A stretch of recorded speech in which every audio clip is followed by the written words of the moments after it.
आम जो मुख्यमंत्री सहरीकरण योजना जो फंड्स आसी 14 म्यूनिसिपालिटी कि भाव में प्रकृत काम लगाई 14 म्यूनिसिपालिटी डेभलप हम रेवेन्यू आसो 14 म्यूनिसिपालिटी और किसी बेकारी युवक समस्या कि दूर हम सहित 14 सौंदर्यीकरण 14 म्यूनिसिपालिटी जो तार ऐतिह्य हर विगत दिन 1 नंबर रू आसिक तले पहुंची से कि भाव में पुणी स्थान को फेर से आम किसी योजना भारतीय जनता पार्टी तरफ निजस्व राज्य साधारण संपादक ज्ञानेन्द्र कुमार स्वयं मुझे लिखिकी अवगत करुँची अतिथि मुझे पढ़ी दूसरी आप शुणी प्रथम अतिथि भवन निर्माण गेस्ट हाउस जो लोक 14 कौन होटेल व्यवस्था ना यहाँ गोटे इंडस्ट्रियल इस्टेट लोक आसिले रही पार हाँ ता भर ये अच्छी कैंटीन सुविधा नहीं या चाहिए जो लास्ट वार्ड गोटा अच्छी रेवेन्यू जनरेट जहाँ कर तो ये भी ये गोटे रेवेन्यू सुविधा कैंटीन सुविधा 13, 15, 16 वार्ड रे टाउन हॉल व्यवस्था कारण गोटे टाउन हॉल 19टा वार्ड डिपेंड कर 2, 5, 10, 13, 17 श्मशान घर गुड़िकर आदर्श श्मशान शवदाह गृह निर्माण इलेक्ट्रिक चूल्हा और आलोकीकरण व्यवस्था box type central drain enter 14 रे जहाँ अच्छी सब तक सब ड्रेन अच्छी सेंट्रल ड्रेन कौन सी जगह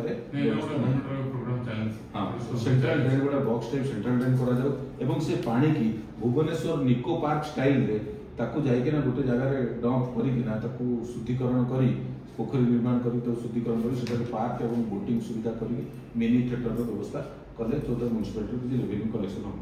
14 जेको स्थान में गोटे कॉर्पोरेट ऑफिस निर्माण करा जो समस्त गवर्नमेंट सरकारी ऑफिस बड़ बड़ जो मैंने प्राइवेट ऑफिस कर भड़ा नहीं निजे गोटे स्थान में आड्रेस हो पार 14 1 नंबर 5 नंबर 13 नंबर 16 नंबर मध्य नूतन नूतन कल्याण मंडप स्थापन करा आम जहाँ अच्छी 9 नंबर अच्छी 14 8 नंबर अच्छी आम तो आम अंचल समस्त पार्क रे सुरक्षा व्यवस्था करा सहित टी स्टोर व्यवस्था करा कारण एवं जो मॉर्निंग वॉक जाते सब चाह पीवा और स्कॉलरा जूस विभिन्न प्रकार पानी किसी रेवेन्यू भी कलेक्शन हम ओटीएम बजार गांधी चौक 17 नंबर राजरास्तार साइडटा विराट बजार टीपीएम कलिंग बजार छक थर्माल रोड विरूपा छकर भेंडिंग जोन निर्माण करा विरूपा छकर माछ स्वतंत्र माछ मार्केट करा विरूपा लंच घाट टीपीएम विराट बजार मुंडमाल नूतन आमिष मार्केट तैयार करा हेंगुली रोड मुंडमाल एनएच पार्श्व रास्ता पार्श्व टीपीएम बजार अर्बान टीपीएम मेन रोड रे अर्बान हाटर निर्माण करा गांधी चौकटार एक सेंट्रलाइज शीतल भंडार निर्माण करा विराट बजार आग्राट रास्ता रे एवं गोड़ीपाटना रोड रे नूतन मार्केट कॉम्प्लेक्स व्यवस्था करा गांधी चौक कलिंग छक ओटीएम छक और विराट बजार रे पार्किंग स्थल निर्माण करा द्वारा रेवेन्यू भी कलेक्शन हम आम सब कथा रेवेन्यू टाक आखि रखी कलिंग छक ओटीएम छक विराट बजार रे ईवी चार्जिंग स्टेशन करा अष्टशंभुर 14 अंचल 5टी शिव मंदिर बुद्धेश्वर मंदिर शिवानंद आश्रम अभिराम परमहंस आश्रम विराट गादी अलेख तुंगी यात्रा मंडप गंधर्वनाथ मंदिर वार्ड नंबर 14 रे चर्च वार्ड नंबर 2 रे मस्जिद पोटोली मंदिर रे पार्क वार्ड नंबर 14 रे चूड़ी पत्थर पहाड़ वार्ड नंबर 3 रे जगन्नाथ मंदिर वार्ड नंबर 8 रे वैकुंठनाथ आश्रम मुंडमाल मठसाई जगन्नाथ मंदिर वार्ड नंबर 74 लंच घाट धूमावती मंदिर बाटगुड़ी नौरगुड़ी मंदिर और सरदे मंदिर उन्नतीकरण कर सेंट्रलाइज इंडोर जिम गोटे व्यवस्था करा जेहेतु प्राइवेट जिम संख्या 14 बढ़ी चलती तो आगे जिम व्यवस्था 14 कॉलेज पाख कलिंग छक विराट बजार मुंडमाल राजपथ पार्श्व गांधी चौक और हिंगुली रोड रे शौचालय परिस्रागार निर्माण कर वार्ड नंबर 2 वीर हनुमान खेलकूद पड़िया कपालेश्वर खेल पड़ुआ गोपबंधु खेल पड़िया पाइकारापुर खेल पड़िया और 17 नंबर वार्ड पड़िया उन्नतीकरण सहित वार्ड नंबर 2 रे मिनी स्टाडियम निर्माण करा जिला स्तरीय इंडोर आउटडोर खेल सुविधा करा वार्ड नंबर 1 रे हरिजन साई रे पानीय जल आज पर्यंत सुविधा हो पारनी 1 नंबर वार्ड जो हरिजन साई आपन पानी पाइप चाहिए तो पानी व्यवस्था प्रथम करा वार्ड नंबर 2 रे चाटेश्वर मंदिर मंगुड़ी 14 रेल स्टेशन को नूतन ब्रिज निर्माण करा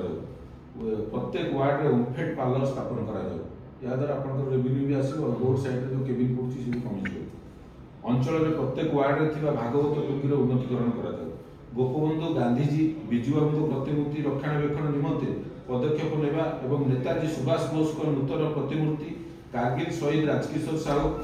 प्रतिमूर्ति पुष्पचंद्र मंगराज प्रतिमूर्ति चौद्वार प्रथम विधायक पूर्णानंद सामंत प्रतिमूर्ति स्थापन सहित शेड और सोलार व्यवस्था करा विरूपा नदी मरहटा साही प्रधान साही चाटेश्वर मंदिर गाधुआ निर्माण करा